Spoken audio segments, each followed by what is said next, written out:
ഹരേ കൃഷ്ണ. നമ്മുടെ നഗ്നനേത്രങ്ങൾ കൊണ്ടിന്ന് നമുക്ക് കാണുവാൻ കഴിയുന്ന ഏക ദൈവമാണ് സൂര്യൻ. ആ സൂര്യൻ തന്നെയാണ് ബ്രഹ്മാവ്, വിഷ്ണു മഹേശ്വരനും ഇന്ദ്രനും വരുണനും മിത്രനും അതുപോലെ 30 മുക്കോടി ദേവന്മാരും ദേവിമാരും എല്ലാം. അതുകൊണ്ട് ദിവസവും ഉദിച്ചുയർന്നു വരുന്ന ആ സൂര്യഭഗവാനെ നോക്കി കൈകൾ മുകളിലേക്കുയർത്തി ഞാൻ ഈ പറയുന്ന 3 ശ്ലോകങ്ങൾ ദിവസവും ജപിക്കുക. ഹരേ കൃഷ്ണ.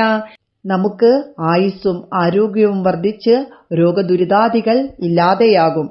ശ്ലോകം ഇങ്ങനെയാണ്: സൂര്യം സുന്ദരലോകനാഥമമൃതം വേദാന്തസാരം ശിവം ജ്ഞാനം ബ്രഹ്മമയം സുരേശമമലം ലോകൈകചിത്തം സ്വയം ഇന്ദ്രാദിത്യനരാധിപം സുരഗുരും ത്രൈലോക്യചൂടാമണിം വിഷ്ണു ബ്രഹ്മ ശിവസ്വരൂപഹൃദയം വന്ദേ സദാ ഭാസ്കരം.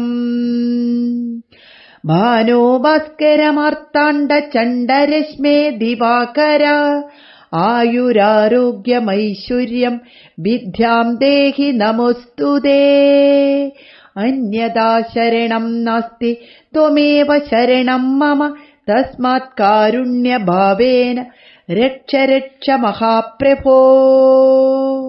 സുന്ദരമായ ലോകത്തിന്റെ നാഥനും നാശമില്ലാത്തവനും വേദാന്തങ്ങളുടെ സാരവും ശുഭകരനും ബ്രഹ്മജ്ഞാനമൂർത്തിയും ദേവന്മാരുടെ അധീശനും നിർമ്മലനും സ്വയം ലോകത്തിന്റെ ഒരേയൊരു അന്തരാമിയും ഇന്ദ്രാദിത്യ നരന്മാരുടെ അധിപനും ദേവഗുരുവും 3 ലോകങ്ങളുടെയും മൗലീരത്നവും വിഷ്ണു ബ്രഹ്മാവ് ശിവൻ എന്നിവരുടെ സ്വരൂപത്തിലുള്ളവനുമായ ഭാസ്കരനെ ഞാൻ സദാ വന്ദിക്കുന്നു.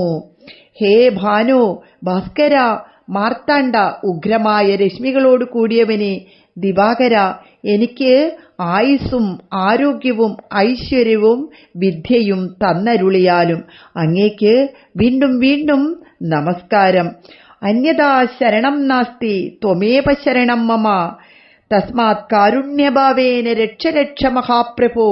എനിക്ക് മറ്റാരും ശരണമില്ല, അങ്ങ് തന്നെയാണ് ശരണമായിട്ടുള്ളത്. അതിനാൽ ദയ കാണിക്കുവാനായിട്ട് ഹേ മഹാപ്രഭോ എന്നെ രക്ഷിച്ചാലും എന്ന് പറയുകയാണ്. ഇത് വാത്മീകി രാമായണത്തിലുള്ളതാണ്. എല്ലാവരും ദിവസവും ജപിക്കുക. നമ്മുടെ ആദിത്യ ഹൃദയമന്ത്രം. ആ ആദിത്യ ഹൃദയമന്ത്രം എഴുത്തച്ഛൻ കിളിപ്പാട്ട് രാമായണത്തിൽ എഴുതിയത് നമ്മൾ എല്ലാവരും ജപിക്കാറുണ്ട്. പക്ഷേ ഇതിന്റെ മൂലമായിട്ടുള്ള ആ മൂല കാരണമായിട്ടുള്ള അത് ജപിക്കുകയാണെങ്കിൽ ഇരട്ടി ഫലമാണ്. ഹരേ കൃഷ്ണ.